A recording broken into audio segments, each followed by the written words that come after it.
Hello YouTube! It's the end of November, which means that today's video is a Book of the Month video, and this month I have been reading A Life in Parts by Bryan Cranston. If you're new here, hello, my name is Tori Cyclic. I make new videos every Sunday for Cyclic Sunday with other videos throughout the week. If you like what you see, like this video down below and subscribe while you're down there as well. You can also follow me on Twitter and Instagram in the description at tss6295. Now let's get into the video. So I bought A Life in Parts kind of when I bought a bunch of the other books that I read this year, and I don't know why I've been putting off reading it. I've been wanting to read this book for a very long time, so now I'm glad that I actually decided to pick it up and read it this month. Bryan Cranston is actually performing in New York at the current moment in the show Network, which I really want to see. Don't know if I'll be able to get tickets for it, but he's just such an incredible actor and like fully commits to every single role that he plays, and I was so intrigued by him on watching him on Breaking Bad and just seeing everything that he does in all of his work, so I knew I'd be very interested in reading his book and reading about his life. I've also gone back to reading the autobiographies by actors, which is something that I'm really enjoying doing because it's kind of giving me insight into a lot of these people that I watch and see in shows on Broadway and on TV and films and stuff like that, and seeing what they were like before they became famous and what they did in their careers and their lives before they hit their famous point slash like what they did to work up to that. So Bryan Cranston is one of the most interesting ones that I think I've read this year. The book isn't broken up into distinct chapters, it's broken up into sections that are titled by the role that Bryan Cranston played in that certain part of his life. On the first page, it's titled Walter White because he's talking about what he was doing when he was playing Walter White. And then the next one after that is Son. So he's talking about his family and his family life, and also a nice little picture of him as Walter White there too. So I really like the way that he broke it up because it helps tell his story in a kind of different way. In addition, I really like that his first little quote that he has at the beginning of the book is a Shakespeare quote, and it's "One man in his time plays many parts" from As You Like It. And it fits very perfectly with the theme of the book, which is talking about all the different parts that he's played in his life. There's a lot just in the first section of the book, and when Bryan Cranston is talking about playing Walter White, that I was reading and I thought to myself, this is just very good actory advice as well as like actory things to take away from a career and from work. And he talks a lot about getting into the character of Walter White and finding like natural things within the storyline and within finding characters in yourself and using real experiences to influence characters and things that happen to them, as well as what it's like to go from having a really hard day on set with like a really tough scene and really hard characters to play and going back into like normal life after that. There's a couple sections here in the book that I wanted to read to you guys that I thought were really interesting from an actor's perspective. On page 2 he writes, "My goal when I prepare isn't to plot out each action and reaction, but to think, what are the possible emotional levels my character could experience? I break the scene down into moments or beats. By doing that work ahead of time, I leave a number of possibilities available to me.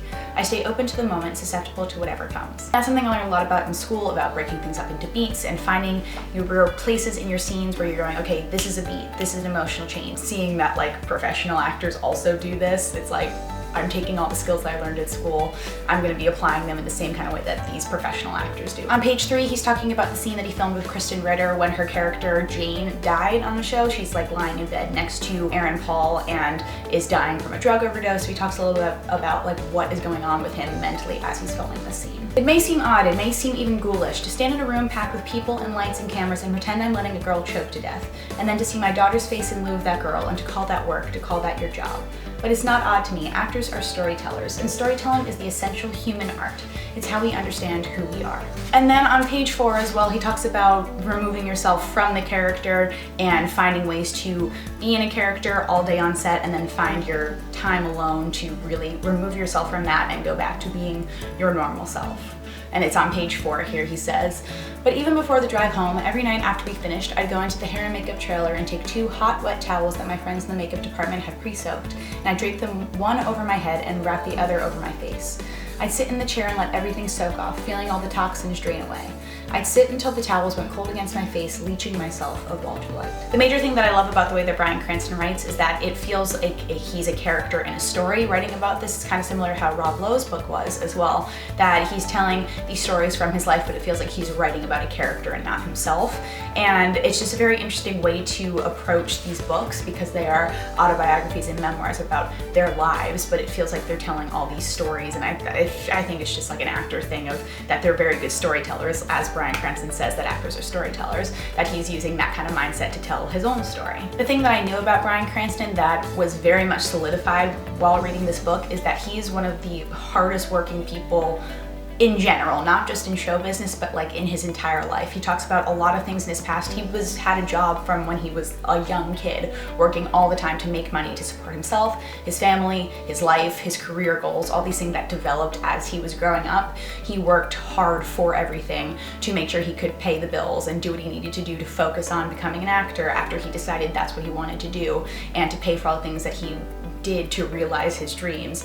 And you see it in his work as an actor as well, that he's one of the most hardworking people, I think personally, in the business, because he puts so much time and effort into the characters, but it also feels so natural as well. Bryan Cranston shows in this book, just from the way it's written to how much time and effort and thought he's put into this, but it also feels very relaxed and calm too, like he's just sitting back telling you a story, but he's thought a lot about like everything that's happened to him and is taking it and putting it into this book. I also think the cover here is just like the perfect cover for this book for Bryan Cranston. Is just his face. Like you just see him there and you can see like the wrinkles and the lines and like the time and everything that has gone into him from his career and from his work and his entire life, but it's just simply him. So that makes sense for it being a life in parts. You're just getting like the blank canvas of who he is, and then throughout the book you get the writing and the colors of everything, of the parts that he played and how it all played into who he became and who he is now. If you're wanting to read another memoir from an actor, go to this one. I think this one is very, very inspiring, but also very, very interesting to read about somebody that I really don't see much about Bryan Cranston on social media and things like that. So it's very interesting to get like a look inside his life and understand him a bit more. So this book is definitely good for letting you really know a person more. If you've read A Life in Parts by Bryan Cranston, let me know what you thought about it in the comments down below. And as always with these Book of the Month videos, if you have any recommendations for anything I can read for December / the new year of 2019, leave those in the comments too. Also, if there's anything you'd like to see on my channel, please let me know down in the comments below as well. Vlognica is coming up next week, and there's going to be some fun things that I'm trying to do in that little series of 8 videos for Hanukkah. So let me know if there's anything you want to see for that, as well as just in general. Any videos down below, suggestions,